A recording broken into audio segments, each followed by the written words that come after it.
А если вы у ребенка слышите вот такой лающий кашель,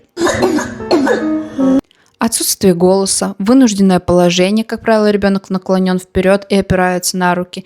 Если же он при этом еще бегает глазами и ищет помощи, нередко бывает при этом всем температура. Если мама приложит ухо и услышит свистящий вдох, то с большей вероятностью это ларингообструкция. То в данной ситуации мама должна сделать ингаляцию с пульмикортом, чтобы ничего не упустить. Можно вызвать скорую, на следующий день консультация с врачом-педиатром.